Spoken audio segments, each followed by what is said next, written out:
everyone. I am Dr. Marvette Lacy. I work with doctoral students to write their dissertations in 12 months or less. And it's been a while. It has been a while since I've been here, but I'm so excited to be here with y'all. I'm just going to put a comment telling you to join the Institute. Oh, well, that didn't work.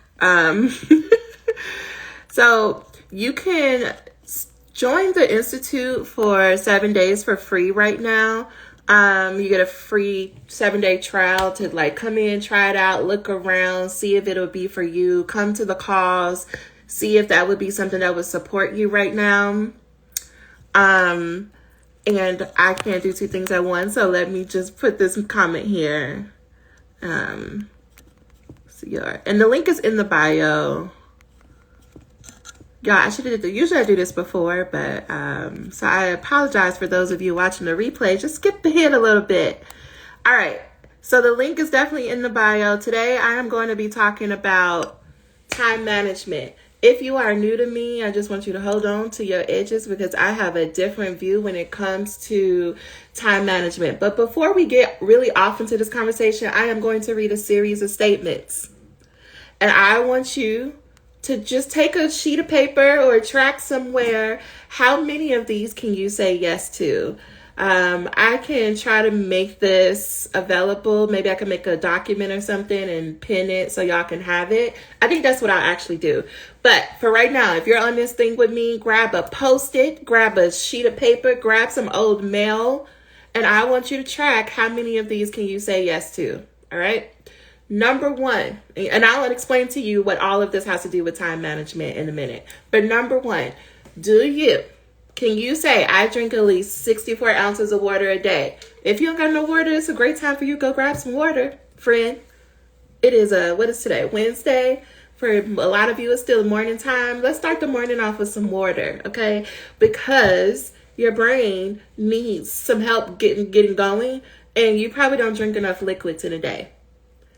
Like for some of you, you probably won't be able to start off with water. For some of you, it's sweet tea, it's Kool-Aid, it's soda. I don't know what you drink. If you're from Chicago, like me, Midwest pop, you need to start drinking more liquids because a lot of your focus, energy needs would be taken care of if you were hydrated. So you got to start where you can. Some of us don't like water. Plain water anyway. So if that means you gotta start with drinking sweet tea and dilute it all the way until you can drink regular water, and that's what you gotta do. Coffee is life. Listen, I am not gonna judge you because it is life, okay? I'm taking a break from it. Usually when it gets hot outside, I don't know, the iced coffee don't hit as the same for me. But about next month, I'm going to be drinking all the coffee right with you. I've been back on my energy drinks, and I keep telling myself, girl, let it go. But I can't let them go. My favorite right now is the Ghost Energy drink. It's a Chicago brand. I'm just representing from the home.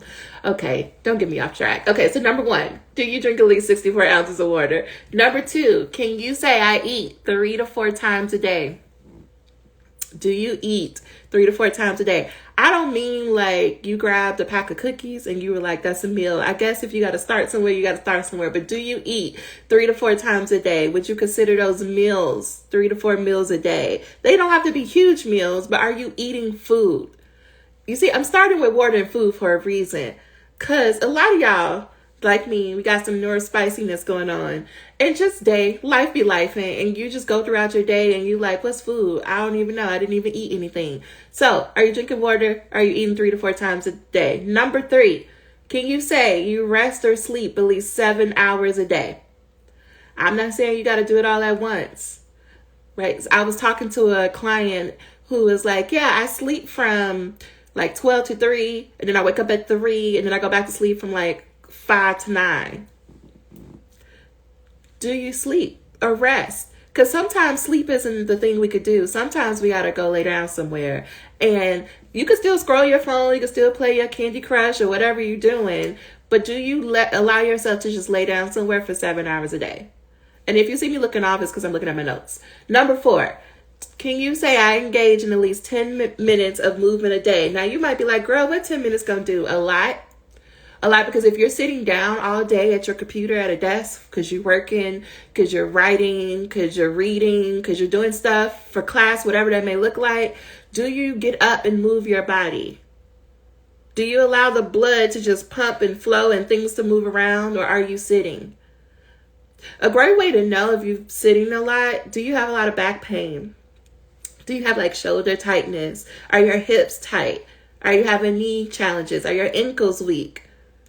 Are you getting up and moving around? I'm not saying you need to go run a marathon. I'm asking, are you stretching? Are you walking to the mailbox? Right? Do you just walk around your house at all? Beyond just going to the car and back to sitting down, how much are you moving? Are you doing that at least 10 minutes a day? I think I'm on number 5. Do you have a practice where you empty out your brain every day? This is what I do. I have a notebook from the Target. I just empty out my brain. You see, these are all just random thoughts. I do that for a reason. Now, for those of you who are just joining, I'm going through a list about your dissertation checklist of how many of these 12 items can you say yes to. I think I was on number 5. Number 6. Do you take at least a 10-minute break after you have to do a task that requires a lot of attention? Meaning, if you have to sit there and you got to write, say you have to write a section of your literature review and it required a lot of concentration, do you give yourself a 10-minute break like every hour or so? Do you have breaks built in when things take concentrated attention? Again, neurospicy friends. That's my way of saying neurodivergent. Do you give yourself breaks? So that's number 6. Number 7, do you make a plan every week? Every week, if I was to come to you, would you be able to clearly tell me what you're working on? Like what writing projects you're working on, what you will actually accomplish, like what are the results you will produce by the end of the week? Can you tell me that clearly? Or would you be saying something like, well, I'm planning on working on my methods. I'm planning on I'm gonna just meet with my chair and we're gonna talk some things out. Like, is it vague like that? Or can you say, nope, I'm writing 2 paragraphs for my literature review and I'm editing the paragraph for my introduction. Is it that clear? Kind of going off of that, number 8 is, do you have a running list of action-oriented tasks?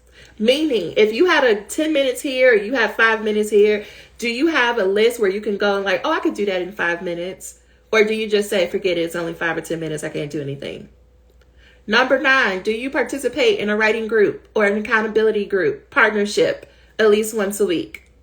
Do you have other people that you meet with in this doctoral process? Or are you out here just doing it by yourself?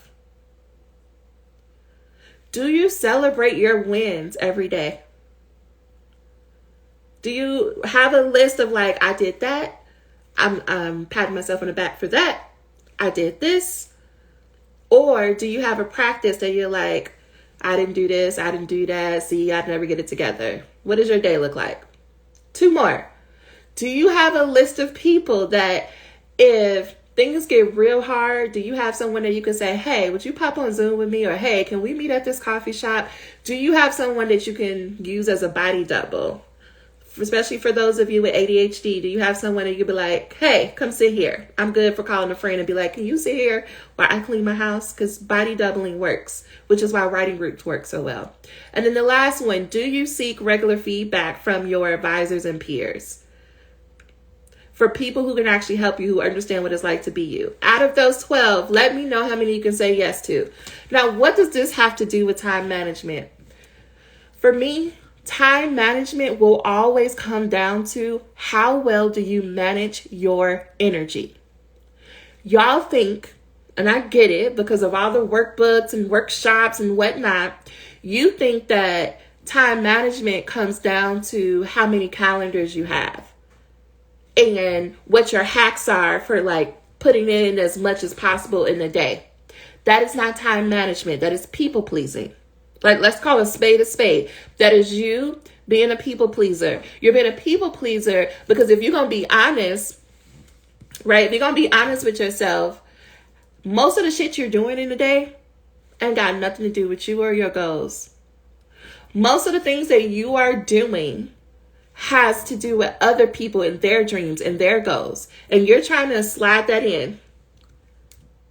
And the other part that I see you doing is you will try to get out of like, you like, let me get all this other stuff off my to-do list. Like, I gotta go take this over here. I gotta do this for this person. I gotta check this email. You think if you can get all this stuff off of your calendar, then you'll have enough energy and enough time to do the stuff that really matters to you, like your dissertation.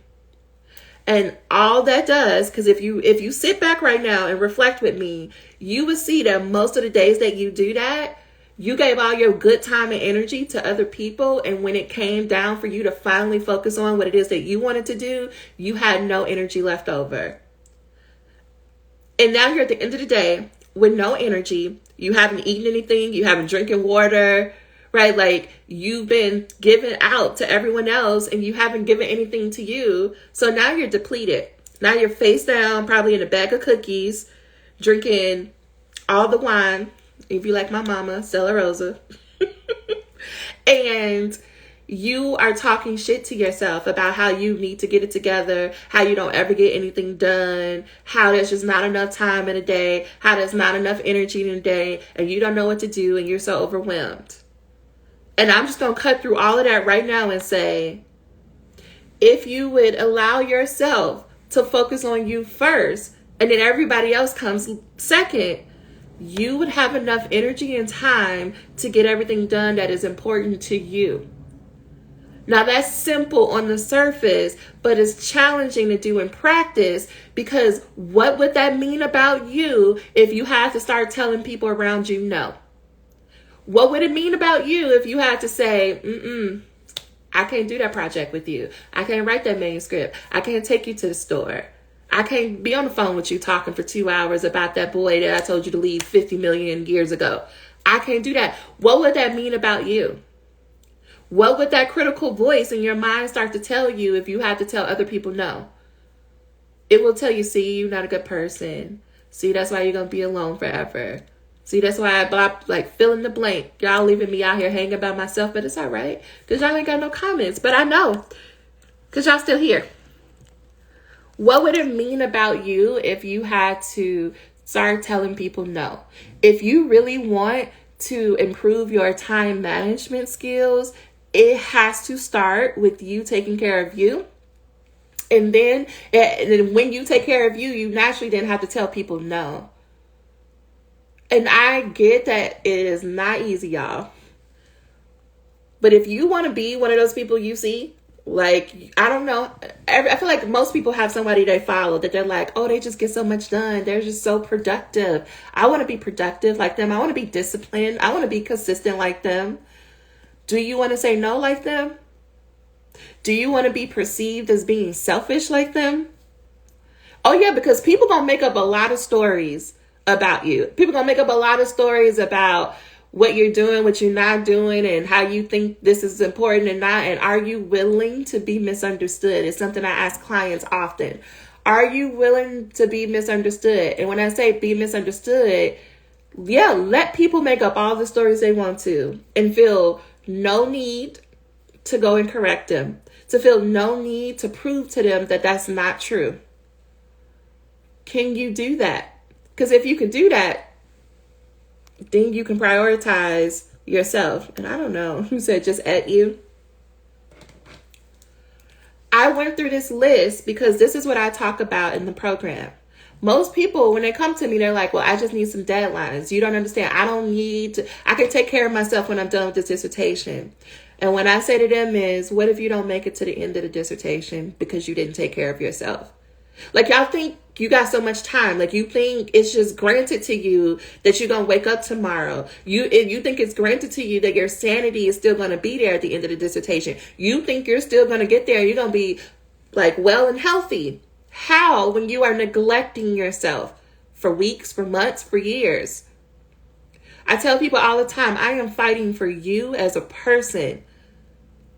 Because if it came down to it, excuse my French, but I don't give a fuck about your dissertation. I care about you. Right? But you so busy trying to sacrifice your body, your health, your well-being for a title so somebody can call you a doctor. Like, make it make sense to me. You don't think that's what you're doing, but that's what you're doing.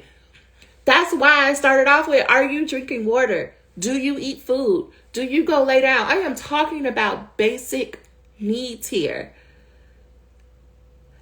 And what I see with clients, and I bet with y'all who are here, is that your entitlement and your arrogance is preventing you from taking care of yourself, and you're people pleasing your way. You're trying to people please your way to the end of the dissertation. But what that's going to end up with is you not being well, you not being able to function day to day, and you burning out and most likely quitting the program or quitting after you're done with the dissertation, like quitting academia altogether. Why do I use the words entitlement and arrogance? Well, let's go back. Let me ask you a question. How challenging is school for you? Like, put the dissertation aside for a minute. I want you to think back to elementary school, high school, undergrad, even master's, even your doctoral courses. How challenging were those classes? Now, I'm not saying that they didn't take some time. I'm not saying that, there wasn't moments, but like overall, can you sit here and say that it was really challenging? Like, was it really hard for you to do the whole routine about going to class, getting the syllabus, figuring out the assignments, doing the assignments and turning them in? Did you do that with relative ease? Because when you look across like your peers, you don't make it to a doctoral program if that part wasn't like, if it wasn't easy. That's what I'm trying to say. And then now you mistakenly think something has gone wrong because you got to the dissertation process, or maybe it's your exam, because every program is different. And so maybe you start your proposal at the exam part. But whatever, when you get to, now you have to produce your own research and it's challenging, you think something has gone wrong. But before I go there, because school up to this point was so easy for you, what you had like so much of? You had extra time and energy to get involved in everything. Because you didn't have to devote what most people would have had to devote, like the time and attention to learning the material in class and completing the assignments, right? Because that was such a breeze for you. You're like, listen, I'm going to join this organization. I'm a volunteer over here. I'm going to have this second job over here. And so you've been fine. You've been doing this. But now that it's coming down to you have to produce your own research and it's challenging, and now you understand that it takes a considerable amount of time and energy to meet this challenge, you're trying to now reconcile, but what about all the extra stuff I got myself into? What about all the extra committees and jobs and people I said I was going to help? And you keep trying to hold on to this old identity of you where school was easy and you didn't have to work that hard. So you had the time and energy and attention to devote to these extra things. But now that you're meeting a challenge, guess what? You're going to have to let it go, or you're going to have to choose. Do you want to keep holding on to the identity of you as a master's student, an undergrad student, a high school student, where it was easy and you can do everything and be everything for everyone? Or do you want to choose, no, I want to be a doctor. I want to produce knowledge. I want to put my work out there into the world to help people. And that means I'm willing to let go of the old identity to have this new identity. You can't have both. We have one identity. Now, it's multifaceted, but we still have one identity. And I'm asking you, which one are you going to choose? If you don't know by now, my research is in identity development. And this is why I focus so much on who you are as a person, how you look at yourself, and how you're taking care of yourself. Because if that's not intact, it doesn't matter if you have a Dissertation of the Year award. It doesn't matter if everybody's calling you doctor, if you're not well enough to even hear it, if you're not even well enough to experience it. Okay, let me see these comments. The story of my life, I always like learning new things. My problem was consistency. It's like I've always missed the mark the first time I learned my lesson, the third or fourth time, and I am very sick of that being the story of my life. Yeah, but here's the thing. Beverly, or no, that's not, I put an extra R in there. Tell me your name. What if that's just your process? What if it's not a problem that it takes you the third or fourth time? What if the only problem here is you think it's a problem? Like, go with me. I know this feels a little bit like word salad, but go with me for a minute. What if you accept it the first 2 times, it ain't gonna work. But on the 3rd or the 4th time, it's gonna work. So if it's gonna work on the 3rd or 4th time, let me just get through the 1st and 2nd time and just knock that out and go to the 3rd or 4th time. Like, what if you just accepted that was your process? Because it would save you the time and the energy that you spend about trying to avoid it, trying to go into perfectionism, about trying to fix it, to get it on the 1st or the 2nd time. You wouldn't have to talk shit to yourself because you're like, this is just who I am. I'm just at the part. This is the part where I don't get it right the 1st time. This is the part where I don't get it right the 2nd time. Oh, maybe the 3rd time. Oh, close, but not quite. Okay, the 4th time. Okay, bet, let's go. Like, what if we just accepted that it's just our process? Raven. Oh, I love that. I love how it's spelled. Thank you for letting me know your name. But like, Raven, what if that was just your process? Like, for me, y'all think because I do this that I'm like real good and motivated about writing. No, just yesterday I had a writing project to do. And I have been avoiding it for days. And I was like, yeah, this is just the part where I like to avoid because this is my same routine. This is just the part where I avoid. Okay, this is the part where I get so sick of myself that I'm like, okay, what do we need to do? Now, this is the part where I go somewhere. So I went to a co-working space yesterday and I set a timer. And I was like, 3 hours. You got for 3 hours. At the end of this 3 hours, we're done. And so I have my headphones. And because I was somewhere new, I just did it. Did I like it? No. Was it still painful? Absolutely. But because I'm self-aware enough to know that this is just my process. This is just how I am. And because I know this is my process, I know how to plan for it. So then I just build in time when someone... So for the due date of this writing project, I built in time to say, I got to procrastinate and avoid, and then I got to dabble in it, then I got to pretend to do some research, and then I'm going to get sick of myself, and then I'm going to tell myself to go to co-working space, and I'm going to do it in 3 hours. I built that in. What if y'all just built it in? Because you stopped lying to yourself about who you are and you just accepted who you are.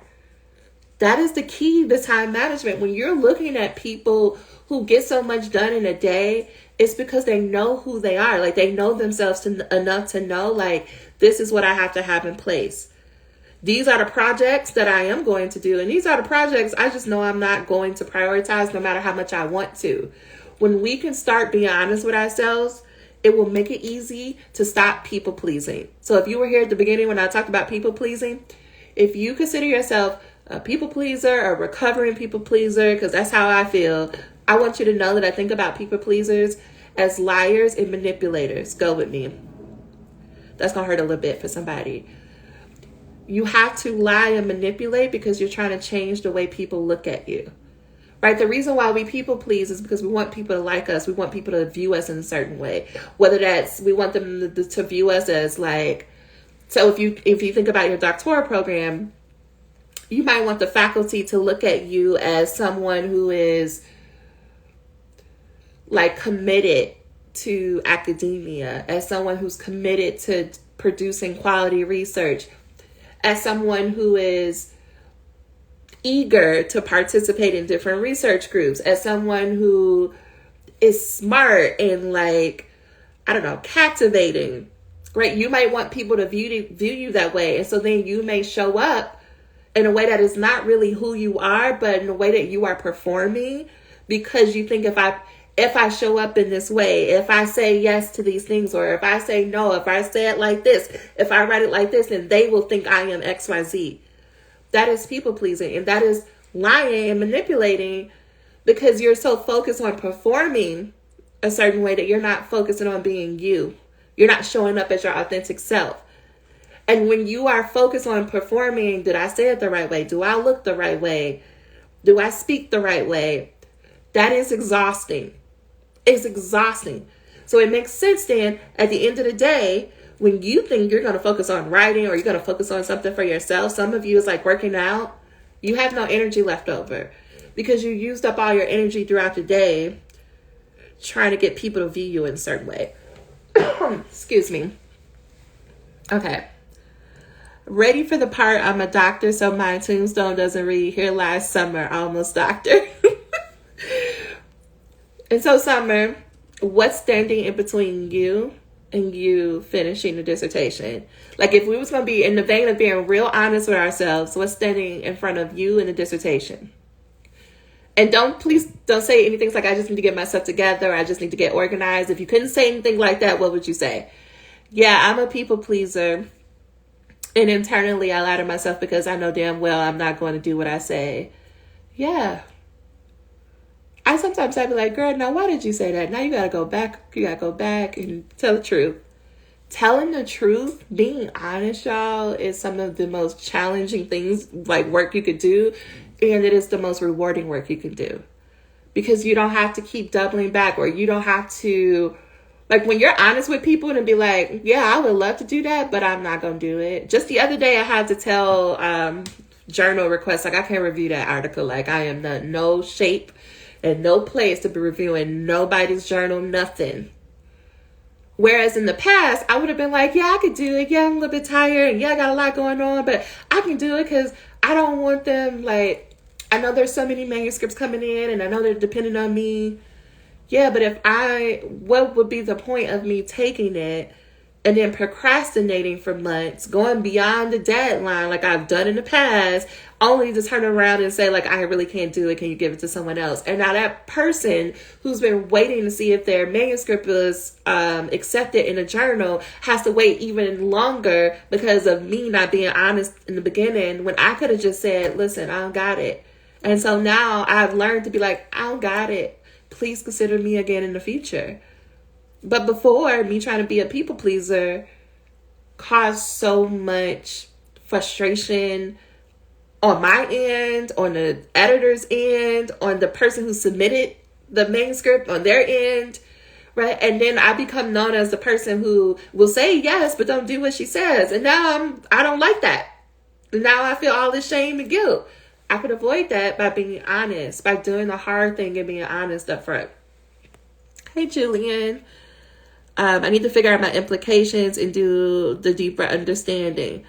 Okay, Summer. So for your discussion chapter and the implications, you have some findings, right?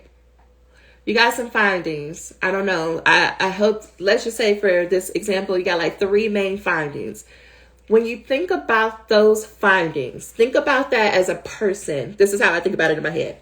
The findings is a person who's like, "I know these 3 things to be true based on the data," right? And then you got the literature. So you go back to your literature review. Think about your literature review as a person who's like, "All right, this is what the literature has said about this general topic." So you got the literature review, you got the findings, and then you got you as the researcher, and the 3 of you are having a conversation. What would that conversation look like? So you found XYZ. The literature said one thing, and you think about it differently, but the data said another thing. That's what the deeper implications are meaning. It's like, what is that 3-way conversation? And at the end of that conversation, what conclusion can you lead us to? So let me try to think of an example. I'm going to do an easy one. So Black women and mentoring relationships, right? So the literature in general says it is important for Black women to have mentors, and particularly for Black women to have mentors with other Black women, right? My dissertation data was like, yeah, the women were like, "We understand the importance of mentoring relationships, but what happens when there's not another Black woman to be your mentor? Or you find a Black woman and then she caused more harm than you having a non-Black woman mentor."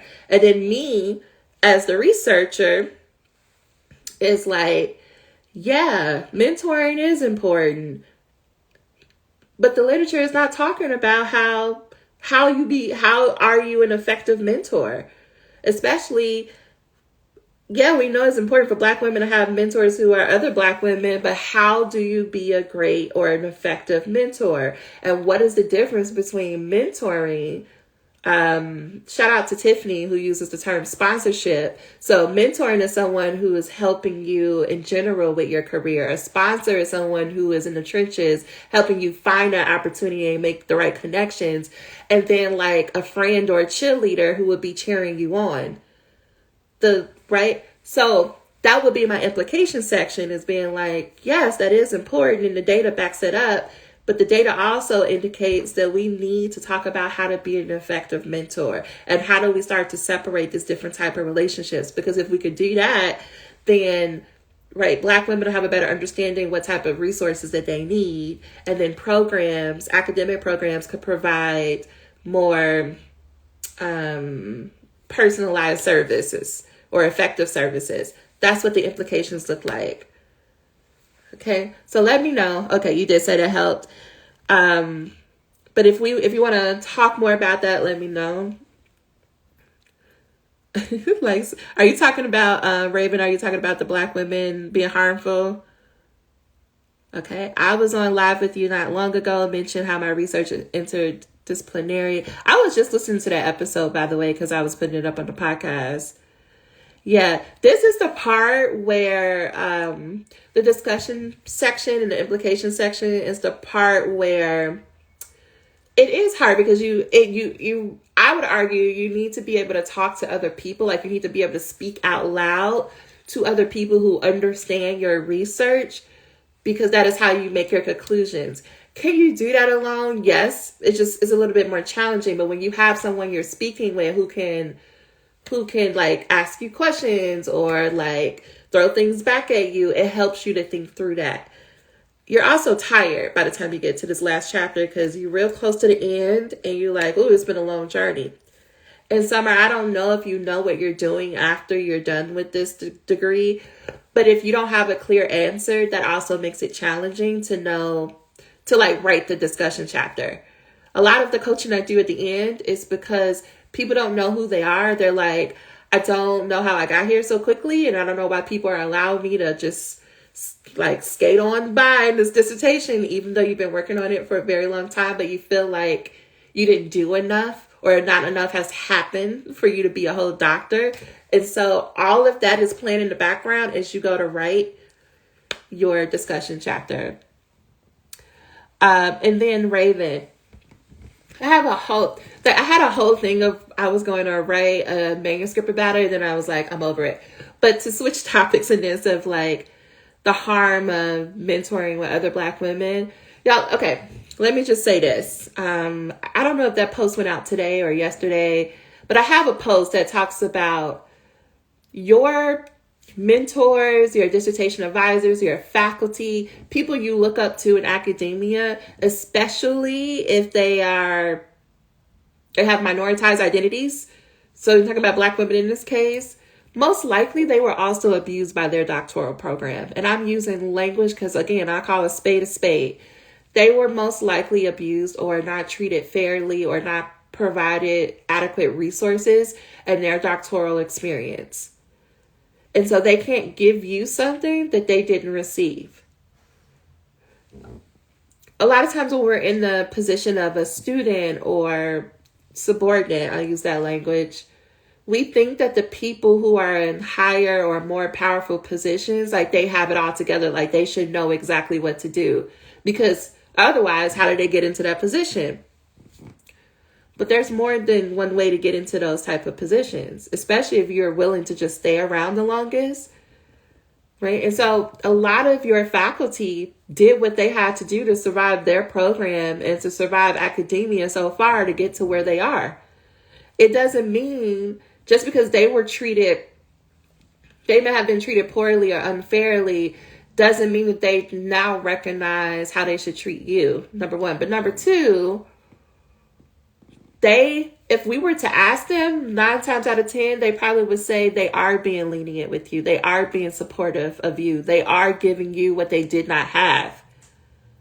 But that shows the disparities between experiences, right? I had a mentor who would say, the fact that I'm meeting with you and talking to you Yeah, I'm not being lovey-dovey or I'm not being nice in my words, but the fact that I'm even talking to you is way more than I received as a student. And this is why, like, if you ever, or as you get into faculty yourself, you'll hear conversations with faculty saying, students, especially doc students these days, pretty much are like, y'all soft. Y'all soft. Y'all don't know a challenge. Y'all don't know how to work. Y'all don't know how to, like, go figure it out yourself. Now, I'm not saying this is right. I'm telling you from their perspective in a generalized way. But just because, right, if we have a scale, like, if your abuse was on a scale of, not yours, but if their abuse was on a scale of 10, and then the abuse they inflict on you is at a scale of 7, in the micro, yeah, it is improved, it's better, but in the macro, it's still abuse.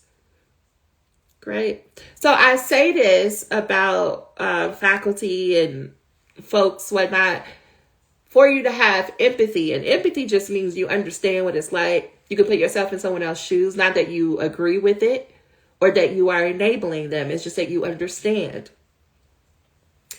I am saying that so you can have empathy and compassion for them, so that you can have empathy and compassion for yourself, number one. But number two, because you can understand that, my hope is that it emboldens you to then put down the necessary boundaries with whomever it is, another Black woman, a chair, a faculty, a mentor, because they are people, is my point. They are people just like you are a person.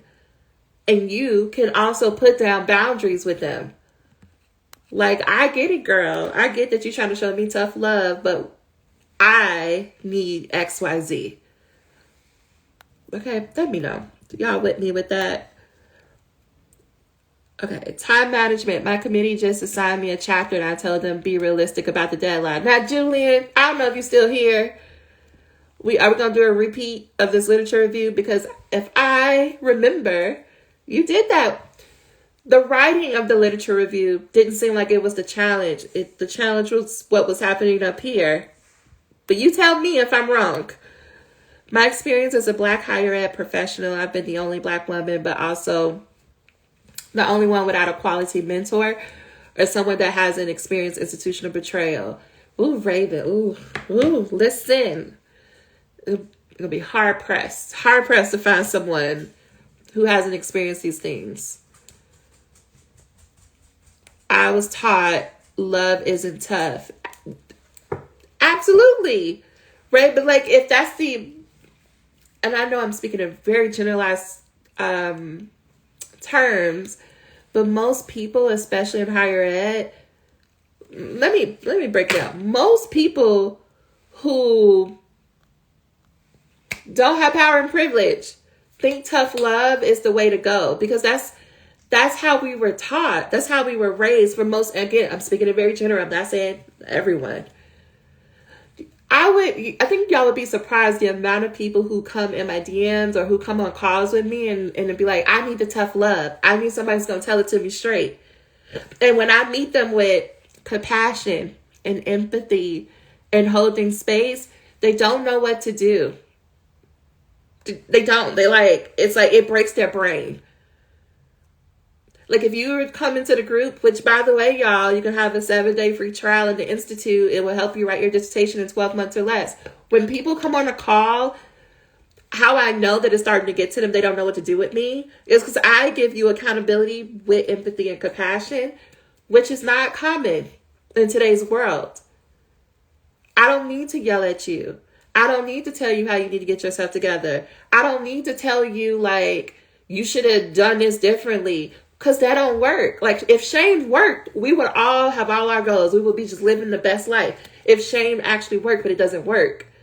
And so when I'm on a call and someone's like, yeah, I know you told me, I know I agreed that I was going to write, 2 pages, but I didn't write it. And I'm like, yeah, that's all right. That's all right. Tell me why. I'm genuinely asking why. Not so I can throw it back in your face. Genuinely asking why. Because for me, that's where the gold is hidden. So when I usually for students who work with me, especially in a private setting, I meet with them every week and I give them a homework assignment. I'm not giving the homework assignment because I think they're going to show up the next week with it complete and perfect. That would be a nice bonus if they did, but that's not my goal or my intention. My intention is to see what is happening. Like, what are you deciding to do in its place? Because when you show up the next week and you tell me, oh, I didn't get it done, I'm more interested in, but why didn't you? Because for me, when we get to the answer of why, that's where we can start doing some solution work. Because a lot of people will come to me and say, well, I didn't do it because my kids needed this, or they got sick, or my family was having this thing, or my anxiety was so bad that I couldn't get myself to do it. I had the time, I just couldn't do it. Yeah, let's talk about your anxiety, beloved. Because there's no point to keep giving you deadlines if we're not talking about the anxiety. You having more deadlines does not help your anxiety. Let's talk about what else is going on, because anxiety is a symptom. What else is happening, right? And the more that we can talk about that, the more we can find strategies that work for you, not what you think you should be doing. And so I love that. Resilience. Oh, I'm like, I don't need no more resilience. I don't need no more. I got enough for a lifetime, multiple lifetimes, right? They got red in the face when I said it. My second year mood is so different than year one, but even though I no longer have a perceived competency issue, not a PhD just feels, pointless. All right, so let's find another reason, Julian, because you're still there. Give me like 5 reasons why you still want to pursue the PhD. And listen, don't give me don't come up in here with your interview reasons. No, I want the real reasons. If it's simply because you want everybody to call you doctor, you want everybody who ever said something mean to you, whoever talks shit about you to call you doctor, that's a reason. If you just want to see how it looks when you get your mail and it says doctor, that's a reason. If you want to do it for little you, who always because that was me. I was like, little me just wanted to go all the way in school. I'm doing it for her. That's the reason. I did it for my nieces because I was like, I want them to see that they don't have to do what they see in their day-to-day life. I'm not saying they have to go to school, but they can choose to do something different because me going to school was different than the rest of my family. So I just wanted to be an example. So what are your reasons? I don't want to pay the funding scheme back. Listen, that's a reason. You want to know why this is important though for you? I really want you to, even if you can't do it right now, Julian, 5, because when you are clear, whatever, and I want you to, whatever pops up first, because whenever you can see, remember we're talking about self-awareness, when you can be clear about the reasons why you're doing it, it shows you how to move in this dissertation. So for me, I would say because none of these reasons have nothing to do with me being anybody's faculty, me publishing anything, because my reasons were personal. You know what that did? It took the pressure off the dissertation. I don't need this to be accepted by academics. Why? Because I'm not doing it for them. I'm doing it for me. I'm doing it so they got to call me doctor no matter where I go. I'm doing it for my nieces so they can see me graduate. Right? I'm doing it because I didn't put too much time and energy in it. And I'm at the end. I'm just going to do it.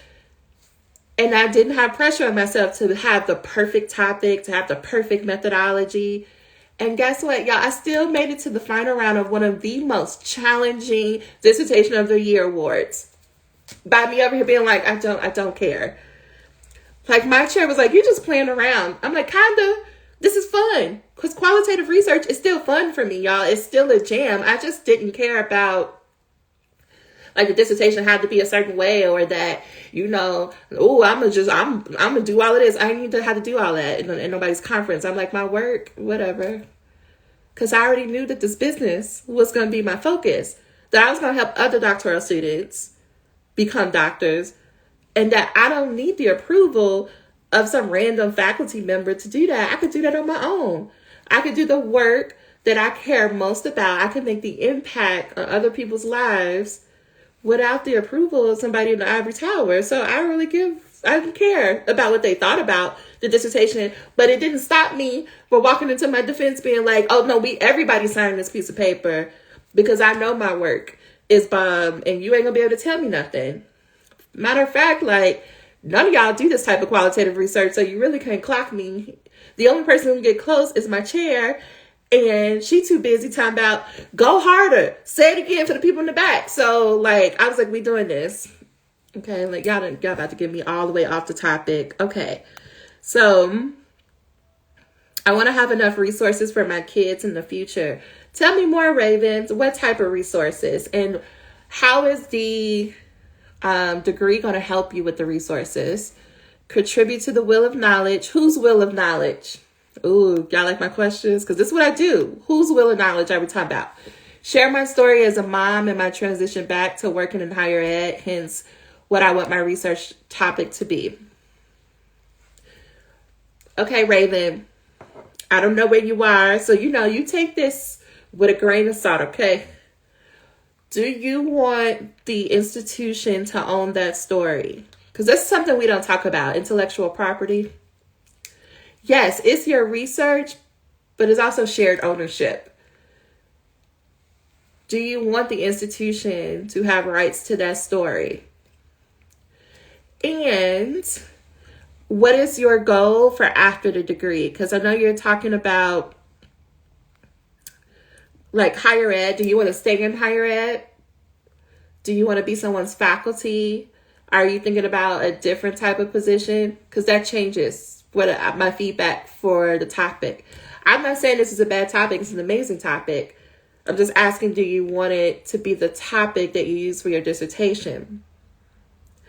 And I don't know if this is true for you, Raven, but for those of you who are still on here, there's a podcast episode that I'm working through in my head, but it's going to be about what topic should you choose for your dissertation, but more so, should you choose topics that are close to you, that is like close to your identities or close to your past experience? And I am going to argue no.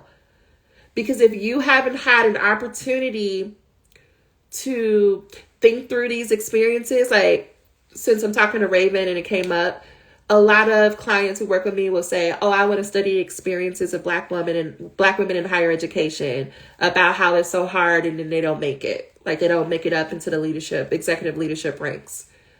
And I asked them, have you worked through your own experience in higher ed? Have you worked through your own trauma that you've experienced in higher ed? Have you worked through that with a therapist, a counselor, a coach, some sort of helping professional? Have you worked through it outside of your own memories? The reason why this is important is because if you haven't done that work and then you jump into a dissertation project where you're going to be speaking to 10, 15, 20, sometimes 30 women who all have a similar story about how they experience institutional betrayal, experience racism and sexism, and experience just heinous treatment from higher ed, you know what that's going to do? Not only are you going to have to sit there and hold space for them and their emotions, but you have to do that while you're trying to stuff down your own emotions, because there's a part of you that's going to resonate with their story and all your stuff is going to come up. And now you're sitting here where everybody's having their emotions, but no way or no tools or no resources to sort through that. And that's another big reason why people have a hard time finishing their dissertation, is because you're trying to work through trauma while working on a dissertation. And y'all, for real, let's keep it all the way real. Now you're looking at your white counterparts being like, now, why is it so easy for you? Because you know what they're studying? They're like, how do we improve leadership? Like, how do we, like, they're choosing some topic that has nothing to do with their pain or their trauma. And again, this is a very general thing. But when you are choosing a topic that's just like coloring up to your trauma, how do you think you're just going to like peruse through the dissertation? No. You didn't open up a whole can of worms. And you think that the trauma is only related to higher ed. No, friend. You got to go all the way back to childhood. Now you're sitting there with all this data and you're crying and you're confused. Like, why can't I? It's just a dissertation. It's not just a dissertation. You chose a topic that was all your stuff. And you have no tools or resources to work through that. Yeah, because I'm the only Black student that didn't finish. Wait, did I miss? I must have missed a thing. Okay. Oh, okay. I see what you're saying. In your program, you're the only Black student that didn't finish. And why does that make sense, Raven? If you couldn't say anything bad about yourself, why else does that make sense that you're the only Black student that didn't finish? Okay. Where in the UK and what culture? Oh, y'all are talking to each other. Okay. Be paid to do what I want. The cultural experience. Stretch my thinking. Be called doctor. Okay. What do you want to be paid for? You said be paid to do what you want to do. Julia, tell me, what do you want to be paid for?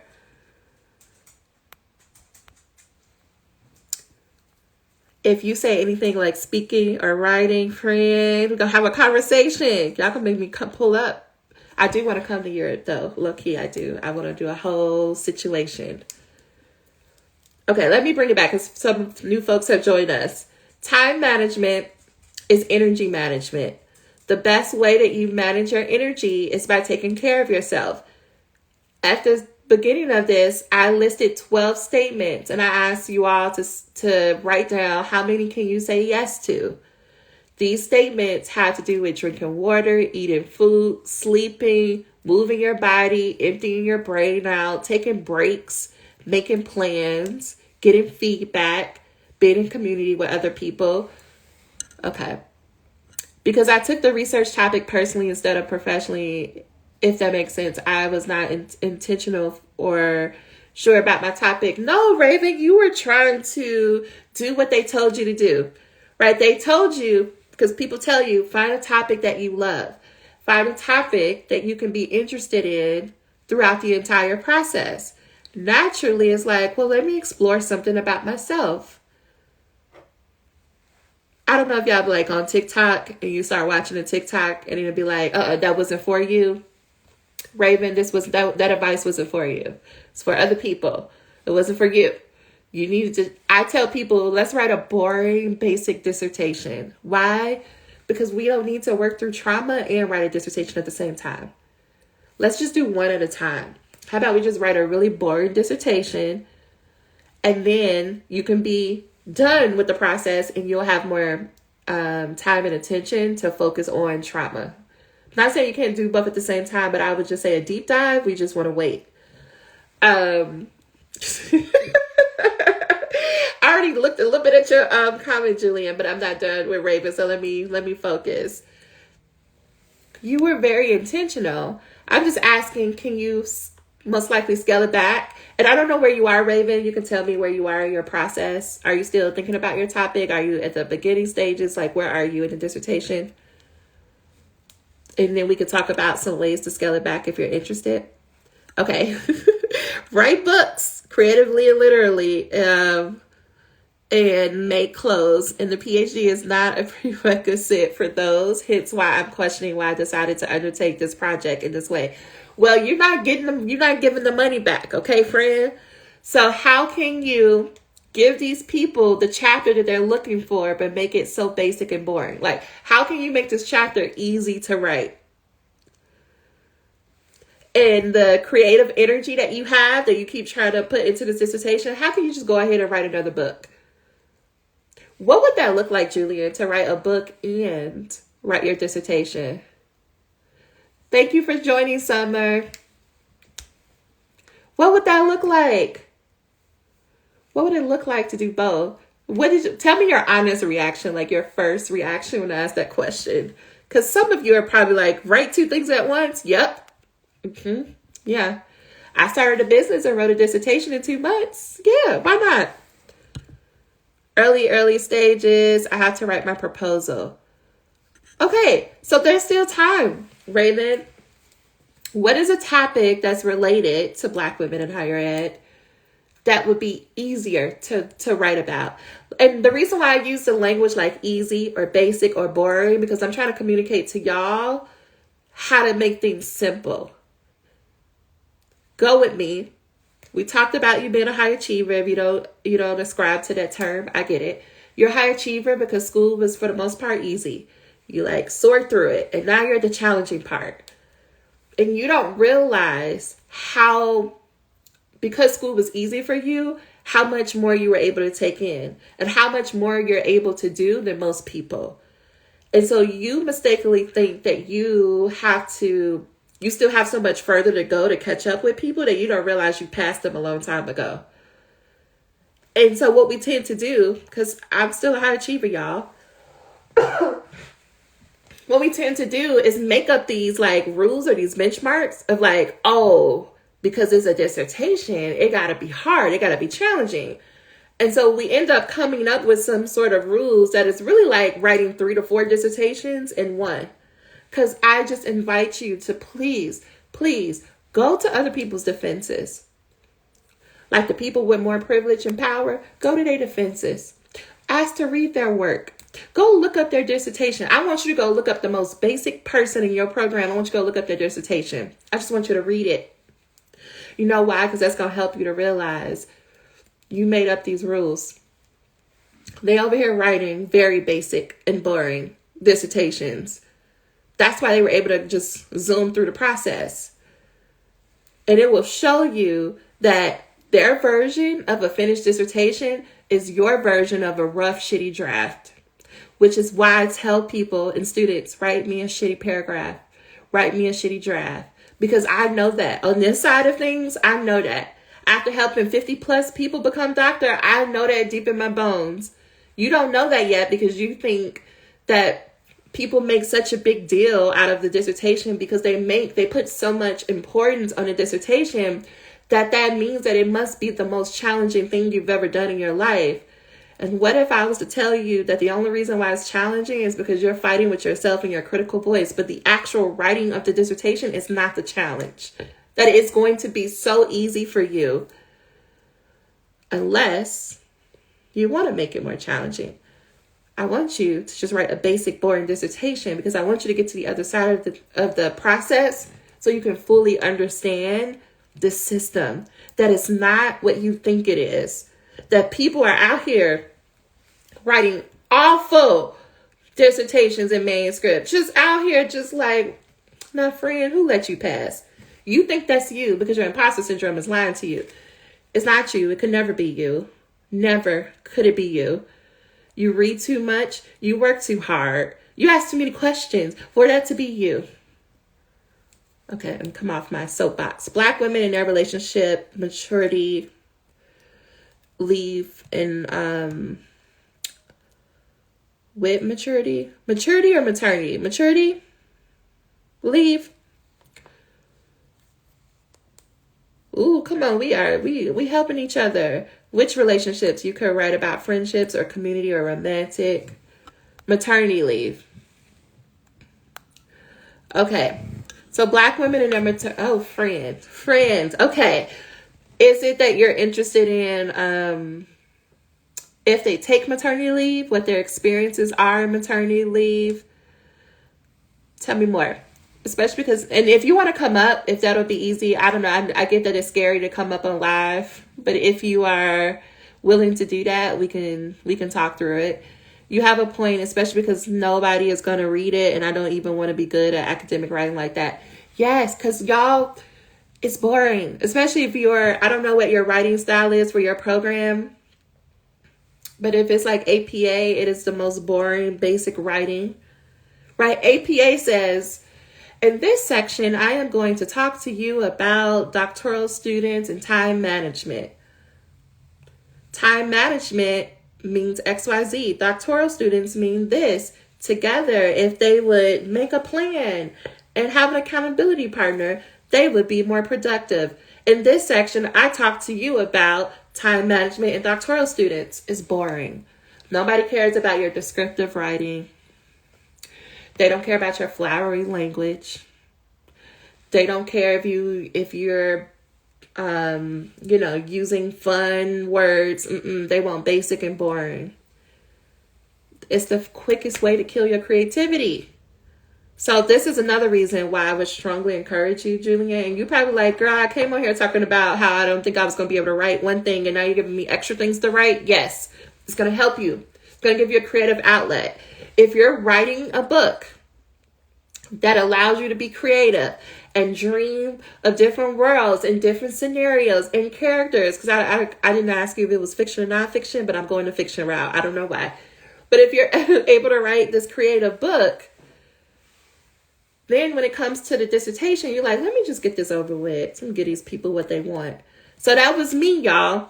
I was sitting in Starbucks and Panera watching business videos and being like, yep, I'm so excited. I'm about to have my own business. I don't need academia. And when it came to my dissertation, I was like, how do I write this quickly as possible so I can get back to these videos over here, so I can get back to building this business? The business is what helped me to write the dissertation. When people ask me, how did you, because if for those of you who don't know my story, I got IRB approval. I recruited 10 women. I completed 4 sister circles, which were all about 2 to 3 hours each. I analyzed that data and I wrote up chapters 4 and 5 in 2 months. 2 months. Now you might be like, that means you didn't focus on anything else but the dissertation. You know what I was also focusing on? Building a business. I started my podcasting. I started doing interviews on other people's podcasts. I was putting out regular content on Instagram. I was sending out emails to people to sign up to be my clients.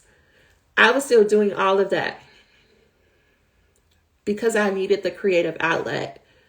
Now, was it the best for my body? No, but that's because I didn't have resources. Like, I wish I had a me, is what I'll say, to talk about the anxiety and the mental shit that happens in the doctoral process. But the actual work itself, I was having the time of my life. When I look back on it, I'm like, the work was great. It was the people in part that I didn't know what to do with that. Write the book. Okay, so I love it. Y'all made the connection. Please link up because we need people in this process. And is it Average Genius? I don't know the person's name, but they seem like they are helping you. But I would just say to Raven, it is a heavy topic in terms of you wanting to understand Black women and their maternity leave. And maybe I missed the message because I didn't see the thing about, I did. Okay. Black women in their relationships. Yeah, I would ask you, how can you make that more basic and boring? It could be as simple as, what are the experiences of Black women in higher education when they submit their request for maternity leave? Or how do Black women make decisions in that way? But it seems like you and Average Genius are going to figure it out. So let me know if you have any other questions. Okay, y'all, I am going to get off because I've been on here longer than I had planned. But let me know if you have any additional questions. We can keep this conversation going in the DMs. But y'all, please take care of yourself. And I'm going to come back because I know I took a whole month off from going live, but I want to do these more. And so I'll definitely be back tomorrow because I have it on my calendar. Y'all let me know if you have any topic suggestions. And I will talk to y'all later. Bye, y'all.